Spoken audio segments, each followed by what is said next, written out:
The past is never dead. It's not even past. I'm David Swartz. This is Rebel on Main, Episode 2, Defending History.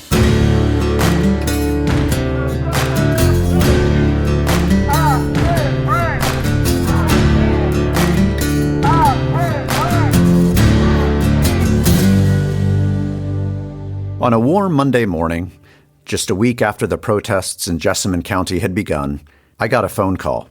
A voice told me, somebody just posted an event on Facebook called Guarding History. Apparently a guy is guarding the Confederate statue, and he's doing it now. You'd better get there. So I hopped into my maroon minivan and raced over to the courthouse in the center of Nicholasville, the biggest town in Jessamine County, Kentucky. Sure enough, as I approached, I could see him right there beside the statue. He had short cropped hair, he wore jeans and a blue polo shirt. He stood with his legs astride, kind of like the stance of the statue. And most ominously, there was an enormous handgun jutting from a holster on his hip. He was literally guarding the statue. I parked, I gathered my recording equipment, I approached him slowly. Times were tense, and that gun was big. Good morning. I'm here today just to try to preserve what there is of history, not only in Jessamine County, but as far as the state of Kentucky, as well as the United States.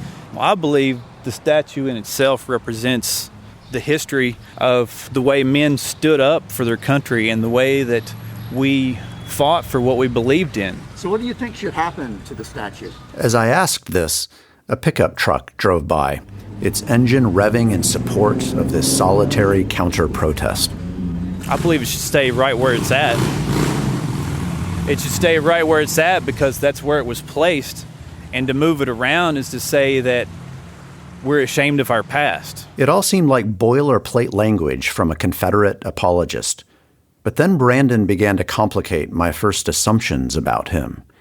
He acknowledged many shameful things in our nation's history. Not only just slavery, but when we came to this country, the only people that were allowed to vote were men. Why couldn't the women vote? Why couldn't black men vote? How come the Indians couldn't vote? They were here before we were. He also expressed an openness to democratic process. And whatever they decide, I'll be fine with because that's the choice they make. Who they was still unclear. It was probably some combination of the top county executive, Judge David West, the 7 county magistrates, and the Kentucky Historical Commission that would decide the fate of the Confederate statue on the courthouse lawn. I'm not one of those people that, I don't agree with this, so I'm going to act like an idiot, because that's just not the way, that's not the democratic way to do things. Brandon also indicated flexibility. I explained the judge's idea to repurpose the statue, to make it a monument that honors all men, whether Confederate or Union, who fought in the Civil War. If it stays where it's at, I'm fine with it. To move this statue from this location says that the county government is ashamed of what it stands for. And what people are construing as it's standing for is completely different from what it's actually here for. It's a monument to soldiers, past, present, and future. It's not a monument to anything else. To prove his point, Brandon began reading the statue's inscriptions. Honestly, there's nothing on this statue that says anything about celebrating slavery. The muffled drums, sad roll has beat the soldier's last tattoo. No more of life's parade shall meet the brave and daring few. I don't see where that says anything about slavery or imprisonment or minority or anything else.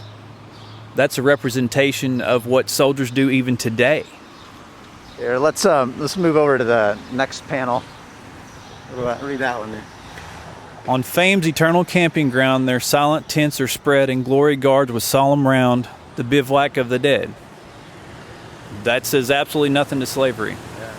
That just speaks of the soldiers who have fought and died in this country.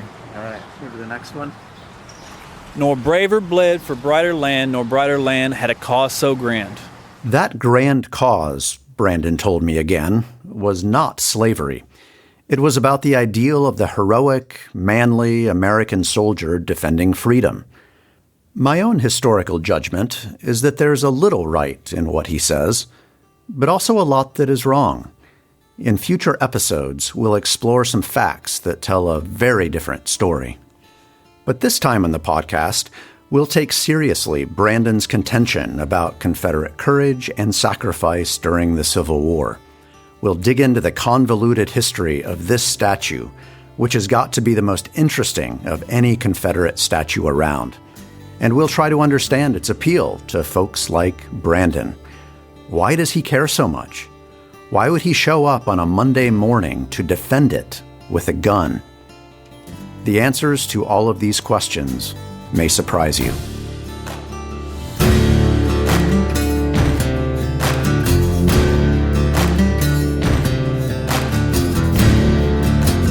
If anyone in Jessamine County embodied Brandon's ideal of the soldier, it was the man who dedicated the statue in 1896. Bennett Young was his name. I'm walking around a leafy subdivision on the west side of Nicholasville. It's called Lone Oak. There are lots of really nice low-slung brick homes here, along with a golf course, a clubhouse, and a pool. It's a suburban dream. Just recently, I learned that this neighborhood, just a mile from the courthouse, was also the childhood home of Bennett Young. Young is fascinating for a lot of reasons. He was a wicked, smart lawyer who battled Eastern corporations in federal court. He made and lost several fortunes during his lifetime. He even helped write the Second Kentucky Constitution. What I'm most interested in, though, is his relationship to the Civil War. As a teenager, just 18 years old, he fought in it. As a young veteran on the losing side, he was exiled from his home because of it. In middle age, he donated a bunch of money to build Jessamine County's rebel statue, and then gave its dedication address. As an old man, he became one of the most important Confederate memorialists in the United States. It's hard to imagine as I stand here, but this used to be an antebellum plantation. When Young grew up here in the 1840s, hemp fields stretched 4 acres, and before a tornado destroyed it in the 1970s, there was a 2-story mansion with massive brick walls and tall white columns. It was located just beyond this red brick home in front of me. Bennett Young's childhood on this plantation appears idyllic. He splashed in nearby Jessamine Creek with his 6 brothers and sisters. He participated in family prayers each morning. Who knows if it's true, but it was said that he learned to ride a horse before he could walk. Bennett also had an ornery side to him. He liked to steal slave travel passes from his father. He would give them to enslaved people in exchange for pies, cakes, and stick candy. Bennett was only 17 when the first shots were fired at Fort Sumter and the Civil War began. When his classmates raised the American flag on top of their school, the hazel-eyed, chestnut-haired teenager objected. Even though both of his grandfathers had fought a Revolutionary War to birth the nation that flag represented, Bennett was infuriated. When he climbed a ladder to lower the flag, a classmate pulled it out from under him, and Bennett hit the ground. But he didn't give up. He won the ensuing brawl, climbed the ladder again, and removed the American flag. He replaced it with the Confederate stars and bars. So it was no surprise when Bennett enlisted in the Confederate Army. To take the story forward, I asked someone with deep interest in Bennett Young to help. We met on a chilly October morning at Maple Grove Cemetery. Outside of the statue, this is the most Confederate place in Jessamine County. 20 rebel graves surrounded us. My name's Sam Flora. I guess you would describe me as an amateur historian with an interest in the Civil War and especially the Confederate side. Sam is the camp commander of the local chapter of the Sons of Confederate Veterans. Quotes from Sam defending Southern heritage have peppered area newspaper articles for years, especially as Confederate statues in Lexington and the state capital of Frankfort have come under attack. Here's part of our conversation. So Bennett Young did a lot of things in his life, but what he's most known for is what he did as a young man, and that is the raid at St. Albans. So could you tell us that story? October 19th, 1864, a cool, overcast day in the little town of St. Albans, Vermont, about 14 miles south of the Canadian border. A group of citizens were standing out in front of the main hotel on Main Street, conversing, when a young man rode up on a magnificent-looking black horse, dismounted, walked over to them, and some of them may have recognized him because he had been in town for about a week, and some of them thought he might be a divinity student because he had often been seen talking about the scriptures and discussing religious subjects. However, they were astonished when he swept aside his coat and pulled 2 Navy Colt revolvers from them and said, "Gentlemen, I am a Confederate officer, and we have come to take your town." The audacity was stunning. Over the 2 previous weeks, 21 rebel soldiers, all handpicked by Bennett Young, had infiltrated St. Albans. Most arrived in pairs on the train. At least 4 were from Jessamine County, Kentucky. Almost all the rest were from surrounding counties, an area often called the Bluegrass. Off the train from Montreal, they borrowed guns from friendly townspeople in St. Albans for what they called their sporting vacation. But instead of hunting for deer and duck, Young and his Confederates took stock of the town, its layout, buildings, schedules. One told a hotel clerk while checking in that he was Jefferson Davis. Everyone in the lobby snorted and laughed at the joke. The raiders also seduced the town's young women. Young himself charmed the daughter of the governor. During breaks in reading the Bible together, the new couple ate at local restaurants and strolled around the manicured grounds of the governor's mansion. Good afternoon. Hello, everybody. Thank you so much for coming out. Is everybody ready for a great performance? Woo! All right. That's not audio from 1864. It's from a reenactment on the 150th anniversary of the raid in 2014. All around me, people are dressed up in 1860s finery. There's a smell of campfires in the air as reenactors camp out here in the park. The city of St. Albans and the Raid Committee proudly present the play, The Raid. Bennett Young and his gang of soldiers would initially meet to create their historic plan in the Tremont House in St. Albans, October 1864. Good to see you around. There's a lot of plans going into this. How much resistance do you think we'll get? If we don't play it smart, we're going to get a lot of resistance. That's why our strategy has to be good. They prayed in his hotel room, then launched their raid. Young marched outside the Tremont House, stood in the middle of the street, and declared, "Yes, indeed, I'm a proud officer of the Confederate services, and I will take this town if necessary." As he was saying that, 3 small bands of men under him were entering 3 different banks in St. Albans. And at each one of them, they took cash and securities amounting to, declared to be $200,000. The stolen money would be worth about $7 million in today's dollars. We're taking the town and exacting vengeance for the plunder the Union soldiers have been doing in the Shenandoah. I take deposits, and I'll take that. That was a bag of money. Oh, no, that is private property earned by steel and heart. Please, no, not a second, not a second, not a sound. Now open up that cash drawer. The raiders, each carrying a pair of Navy .36 caliber pistols, collected the cash. Then they gleefully ordered bank employees to raise their right hands and, quote, solemnly swear to uphold the Confederacy and its beloved president, Jefferson Davis.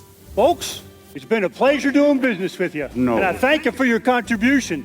Now hold up your hands and don't sound the alarm until 2 hours after we leave town. Meanwhile, another team corralled the wide-eyed townspeople onto the main village green, threatening to, quote, blow their brains out if they did not cooperate. And yet another team of Confederates stole horses and tried to burn down the town by throwing bottles of sulfur and quicklime into buildings, basically a precursor to the Molotov cocktail. Citizens, however, seeing what was going on, started taking pot shots at them with shotguns and squirrel rifles. One of them was Linus Morrison, a thick-set railroad worker. Morrison confronted Bennett Young, who was on his horse. Young declared that he had a gun and ordered Morrison to halt. I don't see it. Morrison claimed he didn't see the gun, I've got to do something to help these townsfolk.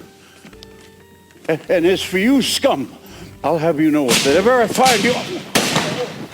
Oh, they've shot me through the body. Bennett Young had just inflicted the northernmost casualty of the entire Civil War. And in begins a posse to chase the raiders out of town as Linus Morrison falls down dead. Now the chase begins, the posse against the raiders. The townsfolk of St. Albans fighting back. The raiders on stolen horses thundered out of town. Thundered might be an overstatement. The raiders were on unfamiliar horses stolen from St. Albans, and they were weighed down by satchels of gold and bulging pockets of cash. In fact, the raiders left a fluttering trail of banknotes before they made it across the Canadian line. What they did not count on was the fact that these hard-headed New Englanders were not going to part with their money, and they violated neutrality laws by pursuing them into Canada and then taking several of them prisoner. So you think they would have taken him back across the lines to St. Albans and then lynched him in the town even? Oh, yes. I think it was possible. Anybody that would pursue those men over into another country certainly meant business. Indeed, the furious Vermonters nearly hanged Bennett Young then and there, but a British officer showed up. Remember, Canada was still a British territory back then. The officer took Young into custody, an act which probably saved his life. Technically, the Canadian government had arrested, not rescued the raiders. But a sympathetic court judged the Confederates not guilty after the testimony of a Confederate war widow from Jessamine County. She had smuggled documents in her corset all the way from Richmond, Virginia. These documents proved that Young had raided St. Albans under orders from the Confederate States of America. This allowed the Canadian judge to rule that the raiders had engaged in sanctioned acts of war, not criminal behavior. In the meantime, the raiders enjoyed life in a swanky Montreal jail. They were treated more as guests. Canadian people seemed to be very sympathetic towards these young men. They, I guess, were expecting to see the thugs that the United States were declaring robbers and thugs and murderers. But the Canadians didn't see thugs. They saw Young and his comrades as well-bred gentlemen from the Kentucky bluegrass. And they treated the Confederates that way. Young dined on fine china, sipped wine, enjoyed tobacco, and wrote cheeky letters to people back in St. Albans.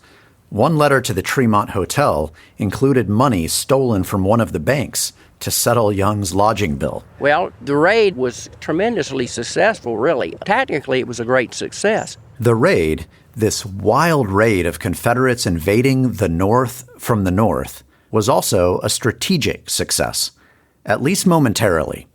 As rumors spread of a large-scale invasion from Canada, the North dispatched thousands of soldiers to guard the border. But it was too late for the Confederacy. The rebellion was already crumbling. Just 6 months after the raid, Confederate General Robert E. Lee surrendered to Union General Ulysses S. Grant at Appomattox Courthouse.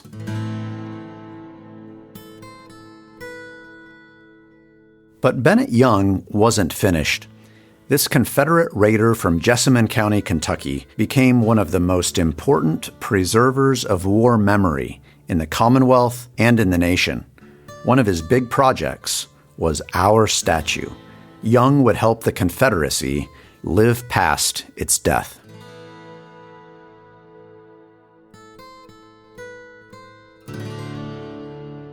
Bennett Young's popularity in later years would have surprised folks right after the war. That's because lots of people back then held him in low regard. There were a couple of reasons. First, half of Jessamine County's soldiers were his sworn enemy. They had fought on the Union side. Kentucky, remember, never left the Union. Second, raiding a helpless town and targeting civilian banks didn't seem like a good model of Southern chivalry. Third, Young had some slippery connections with John Wilkes Booth. In fact, the future assassin of President Lincoln was living in Montreal when Young was there.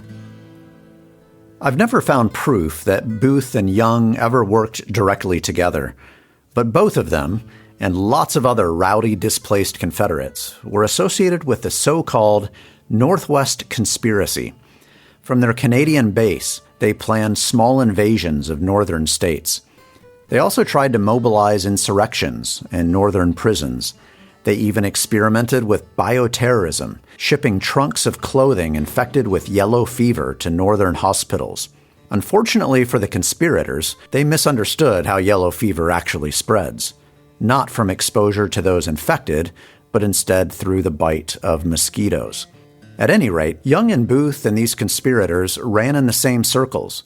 The night before the St. Albans raid, Booth played billiards at a Montreal hotel with other conspirators and boasted about a plan to assassinate President Lincoln. The federal government was aware of Young's connection to the Northwest conspiracy. It knew about his raid on St. Albans. In fact, there was so much bitterness that after the war, President Andrew Johnson rejected Young's appeal for amnesty. Federal officials in Kentucky posted a large reward for, quote, evil-minded persons like Young who had crossed the border of the United States and committed capital offenses against the property and life of American citizens.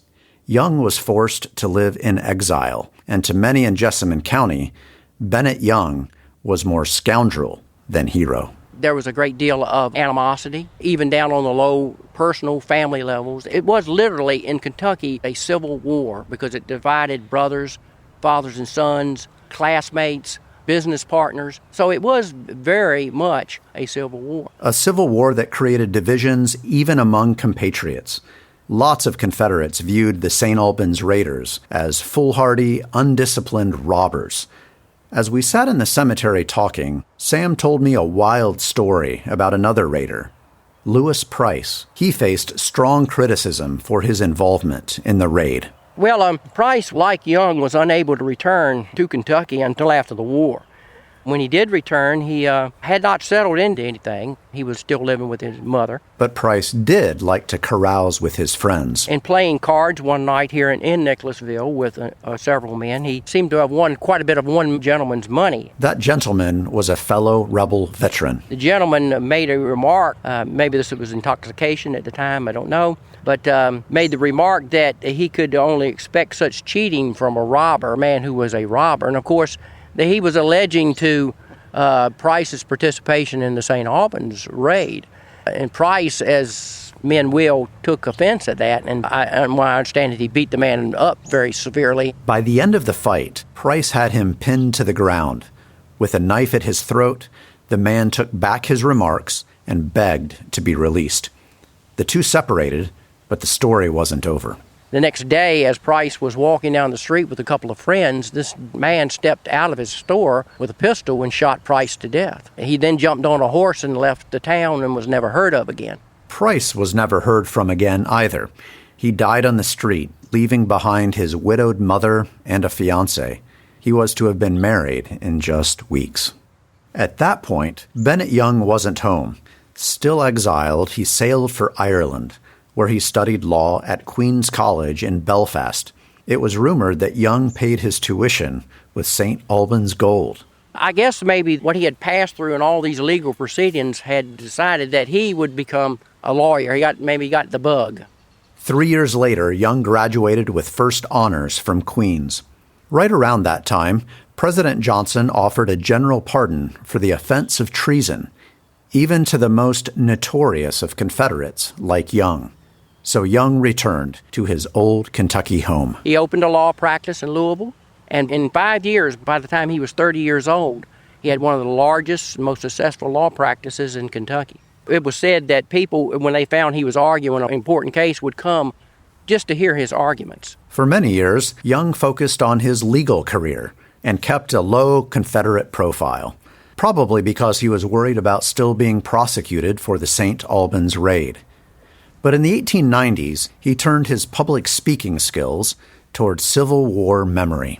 Oh, yeah, he was very active in Confederate memorialization after the war. And, of course, his crowning achievement was working with the United Daughters of the Confederacy to get the Jefferson Davis Monument placed. Davis was the president of the Confederacy, and the enormous monument in Davis's hometown of Fairview, Kentucky, is still the tallest unreinforced concrete structure in the world.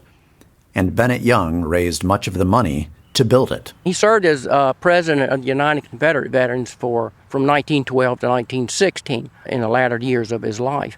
He was the keynote speaker for the southern side at the 50th anniversary of the Battle of Gettysburg in 1913. So he was very, very well known and a great orator. Young really was a terrific speaker. 6 feet tall in an era when men were short, he had a regal bearing and a striking white mustache. Behind a podium, he played scholar, storyteller, teacher, and poet. When he turned on the emotion, said one observer, women sobbed and men reached for their handkerchiefs. Here on Main Street is where Jessamine County's Confederate statue was conceived. It was in May of 1880, about 15 years after the war and about 15 years before it was ultimately erected. Now imagine a group of 15 old men seated around tables, drinking coffee, eating donuts. Now it's a coffee shop called Mercantile Coffee and Feed. Back then it was a drugstore where a group of Confederate veterans gathered. They included the pharmacist, a banker, a Methodist preacher, and a farmer, a plain, practical farmer, as the newspaper described him. Nearly all of this group had grown up with Bennett Young. Some had even fought with him. Their conversations centered on the good old days. They shared stories of the war, of their exploits, and of the trials that they had suffered. And like old men do, they grumbled about what their world had become.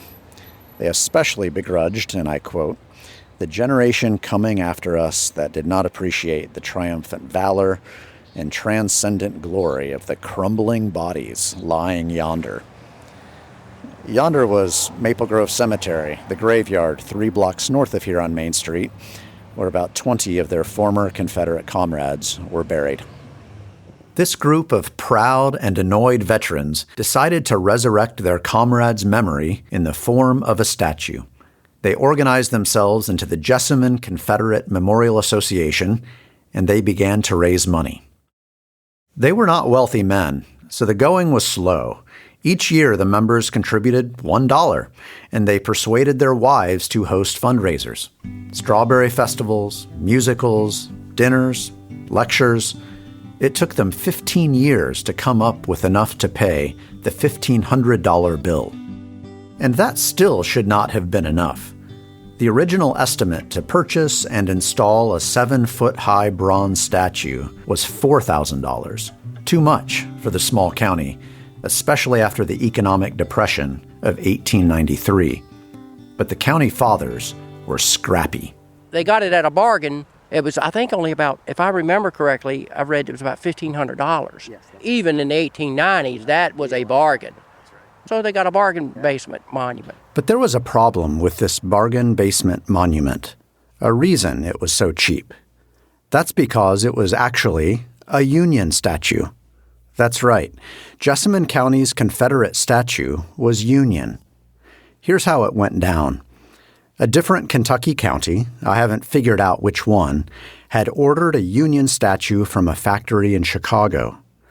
But when it came time for delivery, that county didn't make good on their payment. So Jessamine County made an offer to take it off their hands at a big discount. The manufacturer, a nonpartisan capitalist named Mitchell, was eager to deal, happy to make money on both sides of the sectional divide. He had already manufactured Union statues at Gettysburg and Chickamauga, and he was more than willing to reverse this Union statue to a Confederate identity. It was easy enough to recast the buckle to read CSA, for Confederate States of America. The hat, however, was another matter. Jessamine County's new statue wore a kepi-style cap, not a Confederate-style slouch hat. That was a problem. Hats mattered, and they held deep meaning. It would be like trading a red MAGA hat for a Black Lives Matter cap. They were totally different, profoundly oppositional, and looked very different. The Confederate slouch hat had a full brim with a band of tassels around its base. The kepi had a kind of squashed look with a visor. Everyone could tell the difference. In early June of 1896, our cross-dressing statue was delivered to the courthouse lawn near the town water pump. He must have looked absolutely bizarre. This kepi hat-wearing soldier had transformed, but only partly, from Union to Confederate. At the dedication several weeks later, a member of the statue committee would confess that the process had, and I quote, taxed the taste, the energy, and the wisdom of those in charge to their fullest extent. When I first read that line, I laughed out loud. Their long-hoped-for Confederate statue was wearing the wrong hat. June 15, 1896, a Monday, was the big day. At 11:24 a.m., a passenger train arrived from Louisville carrying Jessamine County's very own Confederate hero, Bennett Young, and 135 other veterans. Their former comrades met them at the station, and it was a big rebel reunion. They marched in formation down Main Street toward the courthouse. I'm now standing where that march began, next to an old Pizza Hut with cars speeding by, and I'm trying to imagine the scene from 130 years ago. Hundreds of old men in their 60s, dressed in tattered gray uniforms that didn't fit anymore, unsteadily making their way down the dusty street. But then gathering confidence as they passed Maple Grove Cemetery, several churches, a bicycle repair shop, a steam laundry, and then by the drugstore where it all began. All these buildings were displaying the Confederate colors and huge signs that read, "Welcome Rebels." By the time these vintage rebels reached the courthouse, the crowd had swelled to 4,000 people. That was double the city's normal size. They clambered off trains, they rumbled into town on wagons, some rode in on mules from all over the countryside. A brass band played Dixie, and then, as if to confirm the righteousness of their grand cause, the clouds parted. The sun shone as two children pulled a cord. The white veil fell, and the rapturous crowd got its first glimpse. Veterans shrieked rebel yells, and cheers escalated to a deafening roar. Then Bennett Young rose to deliver the dedicatory address. As we sat amidst the Confederate graves, I asked Sam to read Young's opening lines. The dull gray shading of early morn hung over Charleston Harbor when the sound of artillery broke the stillness of the coming day and proclaimed to the world that the greatest struggle mankind had ever witnessed had begun. The speech proceeded to focus on struggle and sacrifice and loss. The unknown list carried with it a terror and anguish that even the most widespread bereavement could never impart. Okay, we need to stop there. This kind of language doesn't translate well to the 21st century. Today we read his speeches and we say, well, they're kind of sentimental, they're kind of flowery. But back in the 1890s, this speech, which lasted well over an hour, was riveting. I think we need to remember that in that day and age, this type of ceremony would have been equivalent to a rock concert or a UK basketball game. Here in Jessamine County, University of Kentucky basketball is a big deal. And especially when you had a man of Young's character and reputation, and of course he was a hometown boy on top of that. Like Elvis Presley coming back to Memphis, this was a big deal for people. And so that's why you had thousands of people show up for this type of thing that today we would think would be very mundane.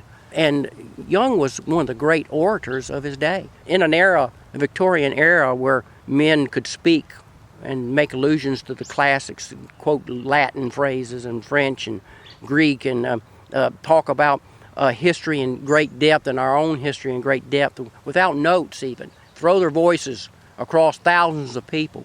So Bennett Young was a gifted orator, but it's important that his message resonated too.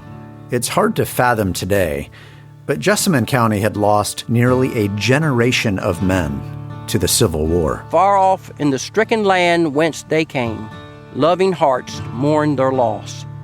There are vacant chairs that will never be filled. There are firesides which will never be the same, because these young warriors will never return. And he was just getting started. Littering this super long speech was earthy language, like blood, destruction, suffering, storms, ravages, afflictions. Not all men returned home with whole bodies. And to demonstrate his point, in the middle of his speech, Bennett Young called forward R.T. Haley, who had lost his right leg to a cannonball. 1 in 13 soldiers returned home with missing limbs, so the crowd knew lots of Haleys.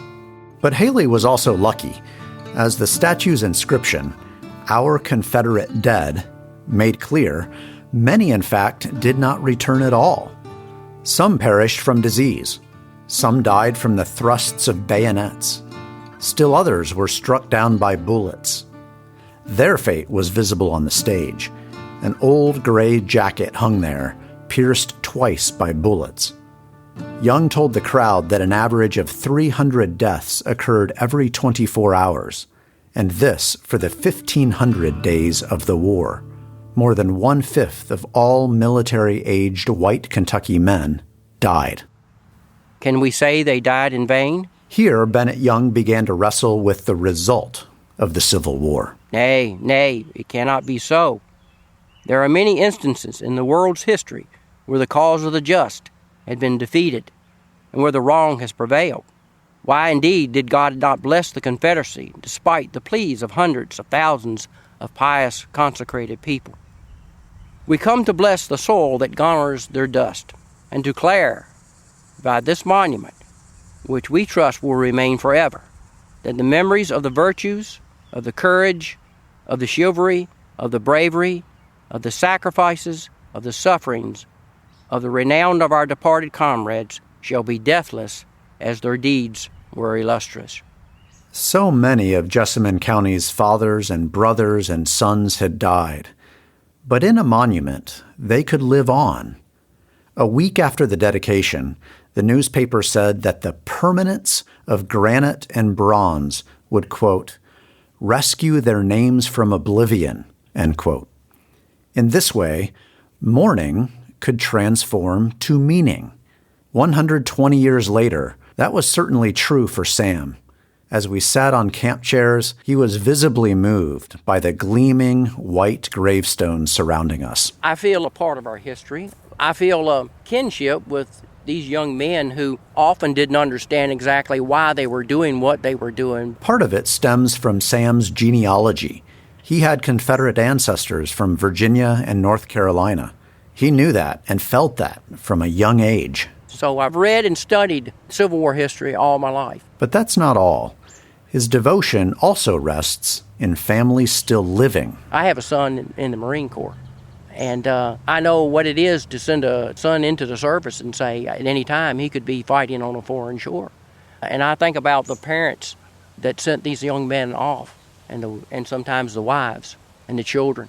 I'm always astounded by the humanity of this war and the great tragedy of this war.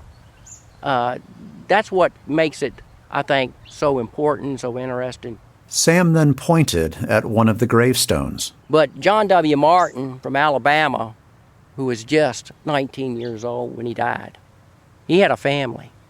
He had a history. He had a story. And he deserves to be remembered.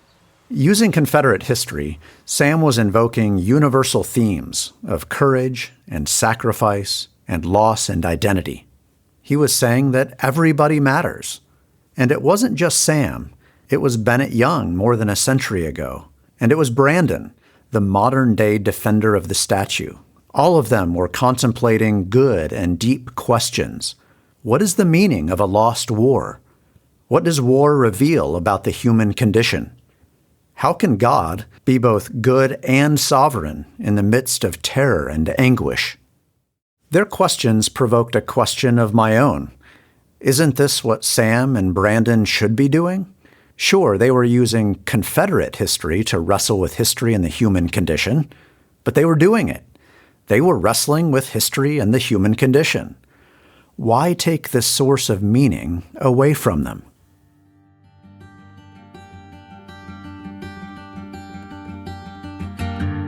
And then I became Brandon's Facebook friend, and a lot of what I found there made me uneasy, even disturbed.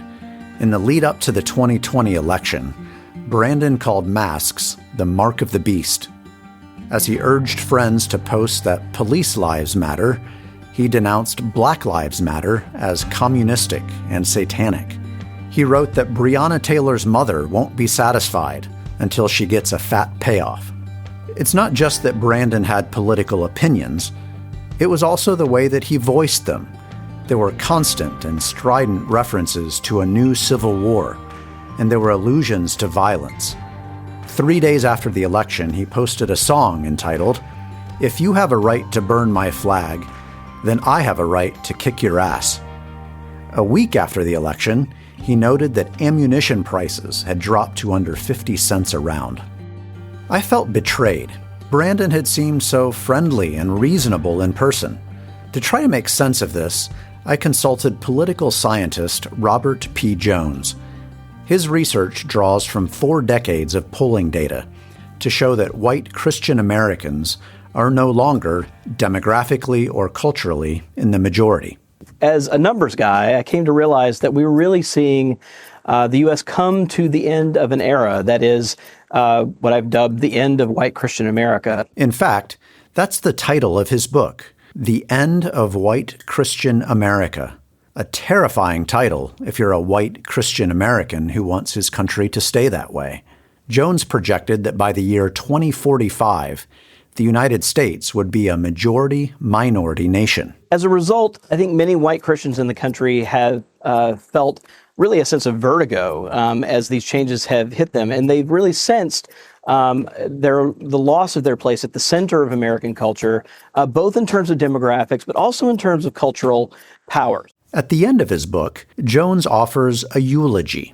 White Christian America, he writes, was a place where, quote, few gave a second thought to saying Merry Christmas to strangers on the street, a world of shared rhythms that punctuated the week, Wednesday spaghetti suppers and prayer meetings, invocations from local pastors under the Friday night lights at high school football games, and Sunday blue laws that shuttered Main Street for the Sabbath, end of quote. It's a culture that had a hold on much of the United States, but a particularly strong hold in the South. And it's slipping, even here in white Christian Jessamine County, Kentucky. No wonder there's a sense of vertigo, of disorientation, of anxiety. And it has been made much worse by economic conditions here in the foothills of Appalachia. Ours is an era of inflation and declining manufacturing and coal production. It's harder to make a living. My reading of Jones's book coincided with deep research I was doing into the time and place where the Confederate statue stands. In our local public library, I spent hours and hours reading 130-year-old copies of the Jessamine Journal, the weekly newspaper here. Column after column, page after page, month after month, year after year in the late 1800s. Mark Twain dubbed this era, the post-Civil War era, the Gilded Age, a time of social problems and corruption masked by a veneer of rapid economic expansion. And I could see why, partly because those conditions seemed eerily familiar now. The troubled 1890s, the decade the statue was born, reminded me so much of what Jones was saying about the 2020s. Turn-of-the-century Jessamine County looked like it was recovering nicely from the Civil War. The newspaper was chock full of advertisements hawking fancy slippers, luxurious drapes, carriages, cigars, and diamonds. It looked like a Sears Roebuck catalog. And downtown Nicholasville was looking good. It boasted a new courthouse, marble works, and carriage manufacturers, all housed in several impressive 2-story blocks, built with stone, metal, brick, and glass. But residents complained that these were just facades, that they were deceiving. Where were the electric lights and decent sidewalks like up north? Where was the opera house? The courthouse, which took decades to pay off, was more aspirational than reflective of the county's actual economic fortunes. Most citizens were still scratching a living off small farms by day. They gazed longingly at the Sears wish book by night. They spoke constantly and desperately of a never-quite-arrived economic boom. In truth, Jessamine County struggled to adapt to the new post-Civil War economy. The old way of doing business involved whiskey, stories, haggling, promises. That's what Jessamine County was good at. The new way involved price lists created from afar. A weekly feature in the Jessamine Journal called Land, Stock, and Crop described futures prices that mysteriously rose and fell. Local entrepreneurs felt like they had lost control. And nationwide, the proportion of self-employed middle-class men suffered a precipitous drop from 67% to 37%. The declining status of white men coincided with growing immigration. One article complained that an influx of immigrants cut the prices of wages so that our honest workmen were reduced almost a third in their wages. An uglier article, who knows if it's true, described how Chinese laborers were being smuggled across American borders in coffins with concealed air holes. The author suggested that the U.S. government, quote, bury them alive when they arrived. White men also faced a new challenge from women. Lady evangelists and suffragettes wanting the vote were organizing in the bluegrass. In 1894, an Equal Rights Association chapter opened in Jessamine County. In 1895, Susan B. Anthony, a prominent suffragette, came to speak at Asbury College's chapel. Local men began to complain that young women were wearing masculine attire, and teenage boys were turning into dandies who simply don't know how to work. One article complained that they, quote, attempt to earn their living and look pretty at the same time. Another, entitled, How to Cook a Husband, imagined a dystopian city governed by women that prohibited spitting on pavements and hanged men for, quote, being out with the boys the night before. In another article that opposed women voting, a Confederate veteran advised holding on to the vanishing traditions.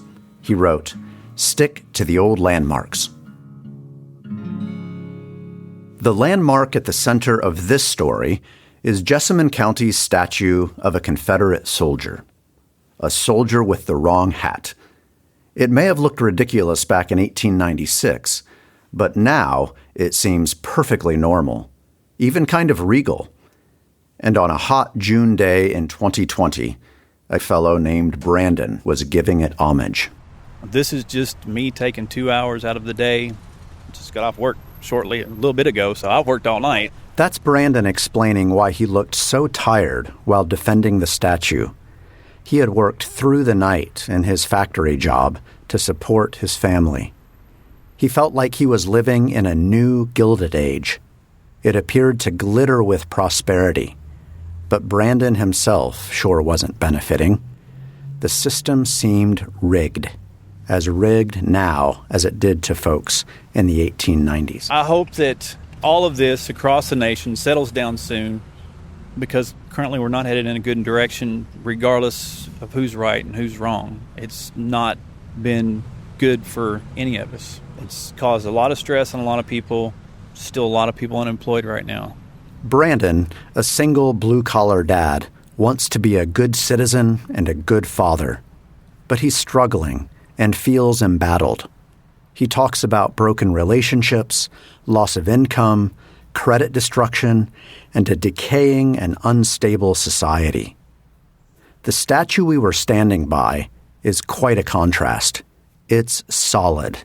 Its stone foundation, laid over a century ago, extends deep in the earth to rock. It offers stability in a world spinning out of control. The statue is not just solid, it's also majestic and powerful. It rises 18 feet into the air. American manhood, Bennett Young intoned at its dedication, is greater and nobler for the lessons, the examples, and the teachings of that tremendous struggle. I can see it. As I gaze up, this soldier models virility. He bears a long bayonet. His left leg is thrust forward. He stands astride a county, described back in 1896 as, quote, a buxom lassie in her first silk dress. This statue of a volunteer soldier showed that at the dawn of the 20th century, a regular citizen could be a real man. Men still stood tall, even as women sought the right to vote. The land still mattered in a world of machines. Here in the courthouse square, full of consumerism and vice, with its soda fountains and fashions and saloons, this statue taught moral character and autonomy. Jessamine's county fathers were suggesting that they too could stand resolutely in this brave new world. No wonder Brandon felt compelled to defend the statue. Unlike that earlier era, he supports women voting, but he does observe a crisis of masculinity. Nowadays, too many men are sissified and don't know how to camp and fish and hunt. This statue, which stands for small-town, old-time, traditional values, offers hope that maybe our nation can recover those values. All I can say is I still believe in this country, and I believe we've been through a lot in 200-plus years that we can fix this. The historian in me saw Brandon as a textbook case of white Christian American anxiety. He was using history to cope with perceived social marginalization. The Confederate story was giving him identity in a rapidly shifting landscape. And that story was threatened across the nation by gay activists, Black Lives Matter, and woke historians who want to, quote, erase history. Crowds had once cheered this very statue, but now large crowds of people were milling about, dangerously close to the statue. They were chanting and marching and threatening. Brandon had brought his gun to defend it. If the historian in me was convinced of this analysis, the human in me was not so much.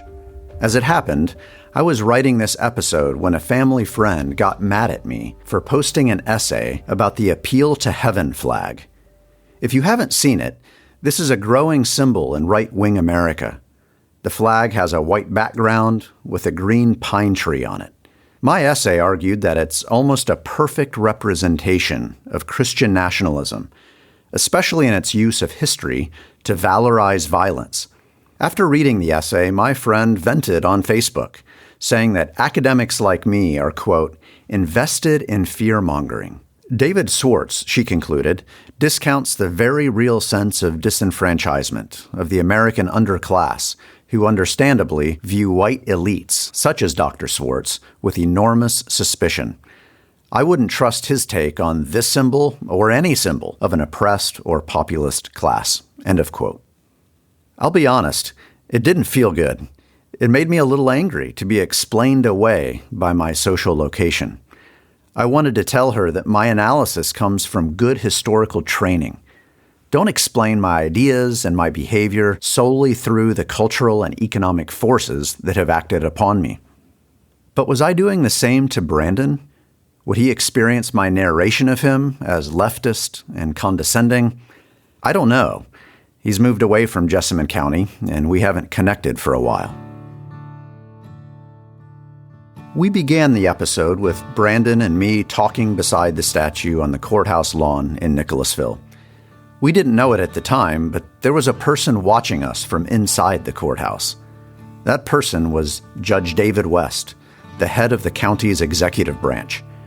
You'll remember him from the first episode when he put up a sign saying that Jessamine County is addressing options so that the statue will reflect the county's highest values.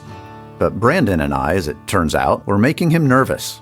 Knowing what a powder keg these weeks were, Judge West was clearly concerned about this exchange between a pointy-headed history professor and a gun-toting defender of the statue. How's it going, David? Brandon here is talking to the judge, not me. Oh, I didn't think you were ignoring me. How are you? Good to see you. There we go. Whatever we do, I thought maybe you were going to come out here and scold me. No, this is part of the democratic process, isn't it? It's something nobody pays attention to until a spotlight's put on. I hope this is the biggest spotlight we get because we don't need that garbage they got down the road. Brandon is talking about the big protests up in Lexington. Well, what we want to avoid is any vandalism kind of problem.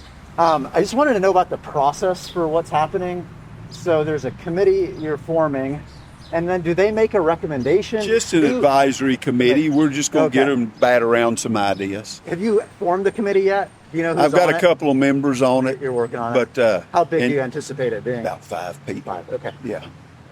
I don't have the right color skin to have another perspective, but I get it. Yeah. Just like the Confederate flag, just like a swastika. Is that the same to a person with dark skin as the swastika is to a Jew? I can't answer those questions. Okay. Yeah. And then who makes the final call? Is that the I don't know whether the Kentucky magistrates or Historic Commission has something to do with this or whether it's a total county deal. As we march along, those are the questions we're going to find out. Indeed, as the weeks marched along, the debate continued. A host of new characters appeared, characters with darker skin than Brandon and David West. They told different stories about Jessamine County's past, and they have different feelings about the statue. Thanks for listening to Rebel on Main. Special thanks to story editor Stephen Smith, audio producer Barry Blair, the St. Albans Messenger for reenactment audio, Robert P. Jones and the Public Religion Research Institute for commentary, and the Louisville Institute for its generous support. Be sure to subscribe to the podcast and leave a rating and a review so others can find us. For pictures of the statue, St. Albans Raiders, and other historical artifacts, head to rebelonmain.com. I'm David Swartz. I'll see you next time.